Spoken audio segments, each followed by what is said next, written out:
क्या समुद्र की लहरों के नीचे सच में एक पूरी नगरी छुपी हो सकती है? क्या द्वारका भगवान श्री कृष्ण की वो पौराणिक नगरी जिसे समुद्र ने अपने आगोश में ले लिया था, आज भी वहां मौजूद है? और अगर है, तो हमारे पास इसके क्या वैज्ञानिक प्रमाण हैं? आज के इस वीडियो में हम खोजेंगे द्वारका के उन गहरे रहस्यों को जो सदियों से हमारे मन में सवाल बनकर उभरते रहे हैं। समुद्र की गहराई में क्या आज भी हमें प्राचीन द्वारका के अवशेष मिल सकते हैं? क्या यह केवल एक पौराणिक कथा है या इसके पीछे वैज्ञानिक प्रमाण भी हैं?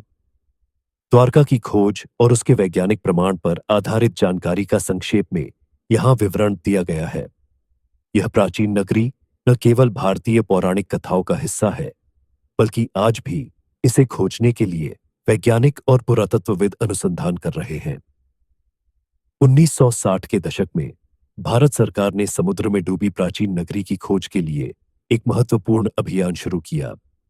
यह खोज विशेष रूप से गुजरात के तटीय क्षेत्र के पास शुरू की गई थी। इसके बाद 1983 में भारतीय पुरातत्व सर्वेक्षण एएसआई ने द्वारका के पास समुद्र में गोताखोरी के माध्यम से एक बद्धा अभियान चलाया। पुरातात्विक खोजों ने यह संकेत दिया कि यहां पर प्राचीन संरचनाएं और अवशेष मौजूद हैं जो हजारों साल पुराने हो सकते हैं। 1983 से 1990 के बीच किए गए इस अभियान में गोताखोरों ने समुद्र के तल में पत्थर की दीवारों, चौकों और अन्य संरचनाओं को खोजा। इन संरचनाओं की लंबाई और आकार बहुत ही समरूप थे, जिससे यह अंदाजा लगाया गया कि ये किसी प्राचीन नगरी के अवशेष हो सकते हैं। इन दीवारों की मोटाई और ऊंचाई के कारण यह माना जाता है कि यह एक विकसित नगरी रही होगी। नगरी के चारों ओर बनी थी 200 मीटर तक लंबी संरचनाएं जो घनी बस्तियों का संकेत देती हैं। इन अवशेषों की कार्बन डेटिंग ने यह प्रमाणित किया कि ये संरचनाएं लगभग 3500 से 5000 साल पुरानी हैं। यह समयावधि उस दौर के आसपास की है जिसे पौराणिक कथा में द्वारका की स्थापना का समय बताया गया है। विशेष रूप से इस क्षेत्र के अवशेषों को देखने के बाद यह अनुमान लगाया गया कि ये किसी प्राकृतिक घटना जैसे भूकंप या समुद्री उथल-पुथल से नष्ट हुए होंगे। इन संरचनाओं की संरचना और समयावधि ने वैज्ञानिकों को इस दिशा में और खोज के लिए प्रेरित किया। समुद्री भूगर्भीय अनुसंधान मरीन जियोलॉजिकल स्टडीज में यह पाया गया कि द्वारका का क्षेत्र एक सक्रिय टेक्टोनिक प्लेट पर स्थित है। यह प्लेटें समय समय पर भूकंप और भूगर्भीय हलचलें उत्पन्न करती हैं, जिससे यह संभावना है कि द्वारका समुद्र में डूब गई हो। इसके अलावा यहां पर समुद्री धाराएं भी बहुत तेज होती हैं, जो नदियों से जमा मिट्टी को हटाने में सहायक होती है। इससे द्वारका नगरी समुद्र में समा गई होगी। महाभारत और भागवत पुराण में द्वारका नगरी का उल्लेख मिलता है।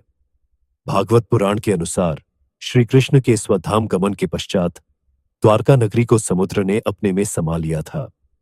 वैज्ञानिक प्रमाण और पुरातात्विक अवशेष इस बात की पुष्टि करते हैं कि द्वारका जैसे नगर का अस्तित्व समुद्र में संभव था। आज के आधुनिक तकनीकों का उपयोग करते हुए वैज्ञानिक सोनार स्कैनिंग और सैटेलाइट इमेजिंग का उपयोग कर रहे हैं ताकि समुद्र के नीचे की संरचनाओं की गहराई से जानकारी मिल सके। सोनार स्कैनिंग में यह देखा गया कि द्वारका के पास के समुद्र में कई बड़ी बड़ी संरचनाएं समुद्र के नीचे मौजूद हैं। सैटेलाइट इमेजिंग से भी कई ऐसे संकेत मिले हैं जो द्वारका के प्रमाणों को और मजबूती प्रदान करते हैं। समुद्र में खोजे गए विभिन्न अवशेषों में सबसे महत्वपूर्ण है दीवारों का निर्माण। विशाल दीवारों का पाया जाना, जिनकी मोटाई और ऊंचाई अत्यंत प्रभावशाली है। नगरी का मानचित्र।